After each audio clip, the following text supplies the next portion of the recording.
Islamic country के मुंह पे एक थापा है, एक जोरदार। ये अगर कतर में हो सकता है तो कल को दुबई में भी हो सकता है। दुबई के साथ पाकिस्तान है, उसमें भी हो सकता है। मुस्लिम कंट्रीज हैं, ये आपस में अपना इत्तेफाक ही नहीं इनका, तो फिर बाहर के जो है नॉन मुस्लिम वो तो अटैक करेंगे, जाहिर सी बात है। सारे मुसलमान इसकी लपेट में आ सकते हैं। इसराइल जो है वो जो भी काम करता है अमेरिका के कहने पे करता है। अमेरिका अब अपने काम निकलवाना जानता है। कायद आज़म मोहम्मद अली जिन्ना ने फरमाया था कि इजराइल यूरोप का नाजायज बच्चा है, और इस नाजायज रियासत ने आज एक और मुसलमान मुल्क को अपनी जारियत का निशाना बनाया। वो मुसलमान मुल्क है कतर, जो कि सालिस का किरदार अदा कर रहा था हमास और इजराइल के दरमियान। अस्सलाम वालेकुम जी, आप देख रहे हैं अवाम की आवाज और मैं हूं आपका होस्ट हमजा साजिद राना। मौजूद है इस वक्त अनारकली चौक के ऊपर। लाहौर के शहरियों को सुनाएंगे गजा, कतर और इजराइल का मुकदमा और पूछेंगे कि क्या इजराइल को रोकने वाला कोई नहीं है। इस हवाले से लाहौर की आवाम क्या कहती है, चलते हैं लाहौर की आवाम के पास और उनकी बात आपको सुनाते हैं। हमारे साथ रहिएगा।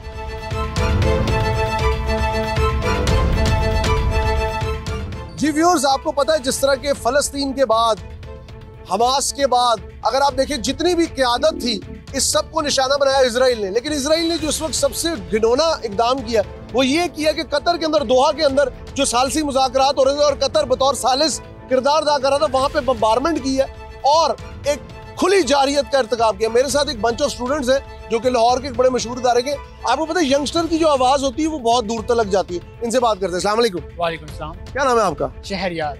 शहरियार के पढ़ते हैं? जी बिल्कुल, जीसी में। अच्छा शहरियार, मुझे ये बताएं, इस वक्त एक नई किस्म की जंग का आगाज हो चला। पहले लिबनान था, फलस्तीन था, गजा था, शाम था, अब कतर की बारी आ गई है। क्या कर रहे हैं, क्या स्ट्रेटेजी है मुसलमानों की? नहीं, ये बहुत घिनौनी हरकत है और ये इस्लामिक कंट्री के मुंह पे एक थापा है, एक जोरदार, कि जो वो स्टैंड नहीं ले रहे। इस्लामिक जितने भी कंट्रीज़ हैं उनको स्टैंड लेना चाहिए इस जो ये मसला हुआ है। और ये अगर कतर में हो सकता है तो कल को दुबई में भी हो सकता है। दुबई के साथ पाकिस्तान है, उसमें भी हो सकता है। ये हमारे लिए बहुत खतरे की एक घंटी है। ये साथ एक और भाई मौजूद है। अस्सलाम वालेकुम। क्या नाम है आपका? अब्दुल्ला। अब्दुल्ला मेरे साथ मौजूद है, स्टूडेंट है। अब्दुल्ला, ये देखो एक नया किस्म का वर्ल्ड ऑर्डर हो रहा है कि इजराइल का जिधर दिल चाहेगा वो अटैक करेगा। अमेरिका का सबसे बड़ा इत्तेहादी था कतर, उसको भी नहीं बख्शा। ये जो मुस्लिम कंट्रीज हैं, ये आपस में अपना इत्तेफाक ही नहीं इनका, तो फिर बाहर के जो है नॉन मुस्लिम वो तो अटैक करेंगे, जाहिर सी बात है। ये आपस में अपना इत्तेफाक बनाएंगे तो इधर कोई हाथ नहीं लगा सकता मुस्लिम कंट्रीज को। आपको लगता है कि दोहा में अटैक वर्ल्ड वॉर 3 की तरफ जाने वाला एक पेशकदमी हो सकता है इस तरह, क्योंकि अब देखें ना आप, जो भी मुस्लिम कंट्री आ रहे के करके उस सारे को ये जो दूसरे ममालिक हैं ये विक्टिम बना रहे हैं। ये जैसे जैसे विक्टिम बनाते जाएंगे इसी तरह ये हर मुल्क का ना इसी तरह हाल होना है। और ये जब तक आपस में इनके अंदर वफादारी नहीं ना होगी, एक दूसरे का इत्तेफाक नहीं होगा, तो इस तरह ही। आपका नाम क्या? मोहम्मद इस्माइल। इस्माइल, आपको नहीं लगता कि मुसलमान मुल्क अपनी अपनी बारियों के इंतजार में बैठे? ऐसे ही है, बिल्कुल इसी तरह है। हमारी गवर्नमेंट कोई एक्शन नहीं लेती, इसी तरह सारी जितने भी मुस्लिम ममालिक हैं ना, इन सारों की गवर्नमेंट इसी तरह ये एक्शन नहीं लेते और फिर बाद में इसी तरह एक एक करके लाइन आनी है, बारी आनी है, एक एक करके सारों को इसी तरह।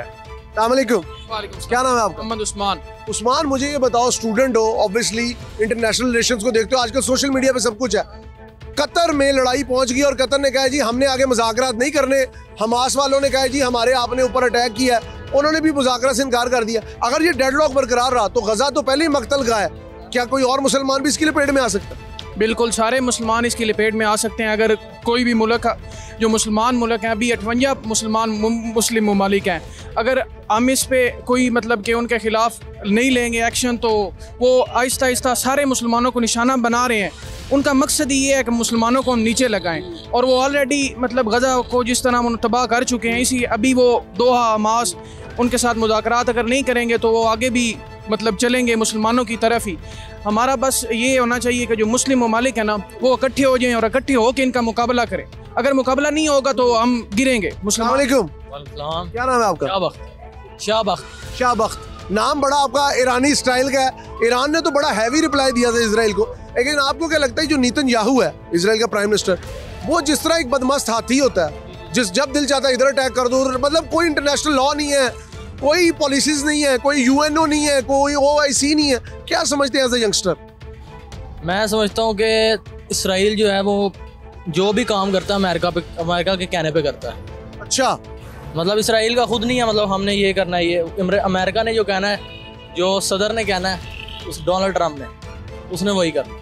अभी जो इतनी कतर ने तो यार $400 मिलियन का जहाज गिफ्ट किया था डोनाल्ड ट्रम्प को, बड़ा प्रोटोकॉल दिया था, तो ये क्या अमेरिका ने धोखा दिया है बेवफाई? जी वो अब आप देख सकते हैं कि ज़ियाउल हक साहब, उन्होंने अमेरिका की कितनी मदद की थी, मतलब अमेरिका ने क्या किया उनके साथ? मरवा नहीं दिया उन्हें। देख लें, अमेरिका ने अपने भी सफ़ीरों को उसी जहाज़ में मरवाया। अमेरिका अब अपने काम निकलवाना जानता है, अपने काम निकलवा के वो दूसरों को मरवा देता है। मतलब उसको पता है कि मैंने क्या क्या करना है। अब अगर जिस तरह वो इत्तेहाद है उनमें, हम मुसलमानों में इत्तेहाद नहीं है। हमें इत्तेहाद होगा तो हम मतलब इकट्ठे हो गए इस गजा को भी बचा सकते हैं, लेबनान को भी बचा सकते हैं। ये चीज़।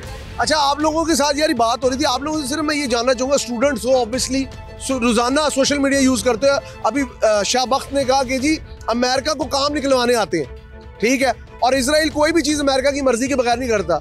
तो ये बेवफाई तो हम भी झेल चुके हैं, तो अमेरिका क्या बेवफा दोस्त है? अमेरिका फिर जाहिर सी बात है बेवफा दोस्त है, और मतलब के लिए हमें यूज़ करता है, अपना काम निकलवाया और साइड पे हो गया। तो कतर से भी काम निकलवा रहे हैं, बस काम ही निकलवा रहे हैं, और ये अपने आप को पावर में लाते हैं और मुस्लिम कंट्री जो है उन्हें नीचे लेके जा रहे हैं। अच्छा ब्रदर, ये कतर में सबसे बड़ा इस वक्त आपको पता है कि अमेरिका का जो सबसे बड़ा अड्डा है वो कतर के अंदर है, ठीक है, ऐसे ही है। तो अगर अमेरिकन वहां पे थे तो अमेरिकन को तो पता होगा वहां पे ऑब्वियसली जो भी पैट्रियट शील्ड वगैरह मिसाइल शील्ड लगी होगी, तो क्या उन्होंने नहीं बचाया उन्हें? देखें, वो अमेरिका जो है ना वो करते ही ऐसे है, मतलब दो हाथ वो चाल चलता है ऐसी कि पहले कह भी लेता है उनको, इजराइल वालों को, कि आप हमला करें, जो कुछ हुआ हम संभाल लेंगे। मतलब उनकी वो ये जो है ना भेड़ चाल है, वो मतलब पीछे मतलब जो उनका पूरा आइडिया होता है, प्रोपोगंडा करते हैं पहले वो अपनी। देखें अभी इजराइल ने जो हमला वगैरह किया है वो कोई उनके अड्डे पे तो नहीं ना किया, वो बचाएंगे उसको, उस पे करेंगे भी नहीं, ये एक पूरा आइडिया होता है। उन्होंने कहा जी हमला ठीक है, हमला ठीक है, लेकिन हमास वालों को मारा जो है वो ठीक है, लेकिन अगर दूसरी तरफ देखें वो कहते हैं हम कतर के साथ भी हैं, तो ये दोगली पॉलिसी। देखें दोगली पॉलिसी वो खेलती इसीलिए ना, वो उन्होंने इजराइल को बचाना है, साथ कतर को भी बचाना, इसीलिए तो वो सुपर पावर। हाँ, वो दोनों बचाएंगे ना, कतर के साथ ताल्लुक भी अच्छा रखेंगे और इजराइल के साथ भी ताल्लुक अच्छा रखेंगे, इसीलिए तो वो सुपर पावर हैं। अभी तक उनके खिलाफ कोई खड़ा ही नहीं होता ना, हो सकता है। अच्छा शाह बख्त, मुझे एक चीज बताओ, आपने चूंकि पहले जिक्र किया कतर के पास बेस्ट एयरफोर्स है, ठीक है, बेस्ट F-15 है, वो राफेल है, सारा कुछ है, जवाब क्यों नहीं दिया? अब जो है कतर जो है, मतलब कतर ने तो अपने ही बंदे हैं ना, अमेरिका के अपने बंदे हैं ना कतर के अंदर, तो कतर ने इसलिए मतलब जवाब नहीं दिया अमेरिका, क्योंकि अब कतर ने अब अमेरिका क्यों नहीं दिया? दूसरे ममालिक का साथ भी तो चाहिए ना। कतर एक मुस्लिम ममालिक है, अब हम अगर पाकिस्तान या दूसरे जितने मुस्लिम ममालिक है, अगर उनका साथ ही नहीं होगा उसके साथ, तो वो किस तरह जवाब देगा? अकेला तो नहीं ना उसके साथ, काफी एक ताकतवर एयरफोर्स थी उनके पास, ये तो बात आप मानेंगे, लेटेस्ट इक्विपमेंट है, लेकिन अमेरिकन इक्विपमेंट है ना।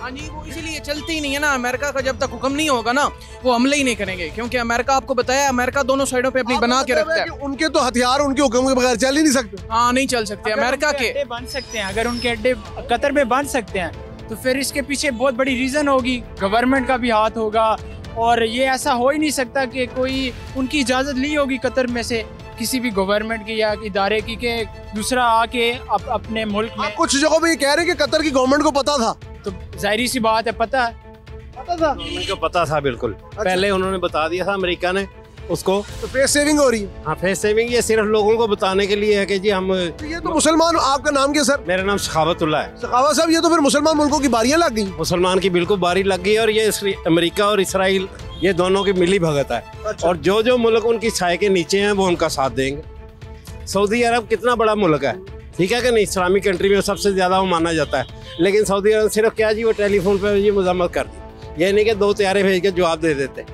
ये नहीं मुसलमानों से। इसका मतलब है हमारे पास जो न्यूक्लियर डिटेरेंट है या जो हमारा न्यूक्लियर एसेट है, इसका तो हमें बड़ा फायदा है। नहीं, हमें पाकिस्तान जो कंट्री है ना, वो कभी इसराइल और अमेरिका भी दोनों सोच भी नहीं सकते कि पाकिस्तान के साथ डायरेक्ट लड़ाई इस तरह कर दें कि जी बगैर बताए हमला कर दें। उसका पाकिस्तान हमेशा जरूर जवाब देगा, अगर नहीं देगा तो पाकिस्तानी अवाम ऐसी है कि ये खड़ी हो जाएगी जाके कि जवाब दें। उनकी अवाम भी ऐसे ही है, वो अमीर ममालिक हैं, उनको पता ही नहीं है। अमेरिका सुस्त है, अमेरिका में और इसराइल में उनके क्लब हैं, सारी सरमायाकारी उनकी वहाँ पे है, वो डरे हुए हैं। पहले ही अड्डे उन्होंने दिए हैं उनको, हमारे मुशर्रफ ने अड्डे दिए थे, उसके बाद अभी डोनाल्ड ट्रंप गए थे कतर, $400 मिलियन का जहाज गिफ्ट हुआ और उनको इतनी बड़ी उन्होंने की कि आज तक दुनिया में किसी का इतना इस्तकबाल नहीं हुआ। तो ये क्या मिला? गिफ्ट ये मिला, देख लें कि उन्होंने वहाँ पे बैठे हुए थे, उन्होंने खुद ही फोन करा के हाँ जी ये बैठे उड़ा दें। ये अमेरिका नहीं करवाया बेसिकली, ये ट्रंप ने खुद, क्योंकि ट्रंप का बयान आपने देखा कि ये जी बहुत बेहतर हुआ, इससे जो है ना वो फलस्तीन पे दबाव बढ़ेगा। दबाव बढ़ने का मतलब यही है कि खत्म हो गई, आपने सालिस भी अटैक कर, सालिस पे ही कर दिया अटैक। बड़े अफसोस की बात है जी, इस वक्त हम मौजूद हैं अनारकली के बाजार में। हमने आपको स्टूडेंट्स का मौक़िफ़ सुनाया, आम शहरी का मौक़िफ़ सुनाया। यहाँ पे एक और साहब खड़े, अस्सलाम वालेकुम। वालेकुम सलाम। क्या नाम है आपका? मेरा नाम मोहम्मद अकरम। अकरम साहब, दोहा पे अटैक हो चला है, LNG हमारे मुल्क में दोहा से ही आती है। अगर कतर निशाना है तो अगला निशाना दुबई भी हो सकता है, पाकिस्तान भी हो सकता है, पाकिस्तान भी हो सकता है। अरे अगर ये सब हुकूमतें तो सोई हुई पड़ी हैं। नहीं सर, अगर जो होता अगर पाकिस्तान क्यों खामोश बैठा हुआ है? खामोश इसलिए बैठा हुआ है कि पाकिस्तान ये देख रहा है सऊदीया क्या कर रहा है। सऊदी अरब कुछ हिलेगा तो फिर ही पाकिस्तान कुछ करेगा ना। जब इतनी बड़ी मुस्लिम कंट्री जो साथ उनके लगती है, एक ही खिता है कि वो नहीं कुछ बोले, सिर्फ एक फ़ोन करके उसने कह दिया प्रिंस सलमान ने कि जी मुझे अफसोस है और ये मजम्मत कर दी। ये सारे ये देखो ना, अब गए हैं हुक्मरान गए हैं उधर, खामोशी से बैठे रहे हैं, उसके बाद ही ये रिलेशन आया है ना, उसलिए जब उधर बैठे हुए थे। हमारे हुक्मरान का इससे क्या ताल्लुक आ गया? हुआ तो कतर में अटैक है, कतर में हुआ है, लेकिन वो हुआ था वो साजिश के तहत ही है ना, साजिश के तहत हुआ, साजिश के तहत। अच्छा, ये कब तक हम कहते रहेंगे यहूदी की साजिश, यहूदी की साजिश? हम मुसलमान खुद क्यों नहीं अकल करते? तक एक नहीं होंगे ऐसे, एक लीडर को इनको ऐसा मिल जाए जो मुसलमानों को इकट्ठा कर दे और एक टेबल पे बैठ के वो कह दे कि आज के बाद अगर हमारी किसी ने मुस्लिम दुनिया पे किसी ने ऐसा किया किसी भी जगह, तो हम सरमाए के लिहाज से भी बहुत बड़ी कुव्वत है हमारे पास, अल्लाह ताला के कुदरती वसाइल भी बहुत सारे, एटमी कुव्वत भी हैं, हम सब कुछ है, बड़ी फौज भी है और हमारे दोस्त मुमालिक भी हैं, तो हम हमला करेंगे, फ़ौरन जवाब दिया जाएगा। जब तक ये डट के नहीं कहेंगे कि हम फ़ौरन जवाब देंगे, जब तक कोई मुल्क नहीं। ये कितनी बड़ी देखें बात है कि इतना बड़ा अमीर मुल्क के कतर पाकिस्तान से 300-400 गुना ज्यादा अमीर है जी, मुआवजा ही नहीं, उसका उन्होंने मार मोड़ कर दिया। अच्छा, इतनी ताकतवर एयरफोर्स थी, जवाब क्यों नहीं दिया? जवाब इसीलिए नहीं दिया कि उनको पता था पहले, या जवाब के लिए हिम्मत चाहिए? हिम्मत चाहिए, और उन्हें पता था अगर हमने किया तो 10 और ना भेज दे पीछे से वो।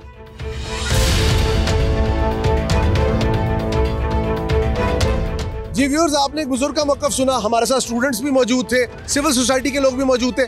हर बंदे का ये कहना था जब तक मुसलमान एकजुट नहीं होंगे, वो कहते हैं ना, इकबाल का एक शेर है, एक हो मुस्लिम हरम की पासमानी के लिए, नील के साहिल से लेके ताब खाके काशगर। और अगर नील के साहिल से लेके ताब खाके काशगर अपनी आज़ादी, अपनी बंदगी, अपनी ताकत, अपनी कुव्वत गोयाई, अपनी खुद मुख्तारी, अपने इस्लाम, अपने ईमान का हम तहफ़्फ़ुज़ चाहते हैं, तो हमें इकट्ठे होना होगा। और वो इकट्ठे कैसे होंगे? इधर तो भाई भाई का दुश्मन है, तो यहूदी क्यों करना हमारे दुश्मन हो? अपनी सफ़ों के अंदर छुपे हुए उन काले भेड़ियों को, बल्कि काली भेड़े नहीं, काले भेड़ियों को तलाश करें जो कि हमारी सफ़ों में घुसकर हमारा इत्तेहाद पारा पारा कर रहे हैं। अवाम की आवाज़ के सेगमेंट से अपने होस्ट हमजा साजिद राना को इजाज़त दीजिए। अल्लाह हाफ़िज़ व नासिर।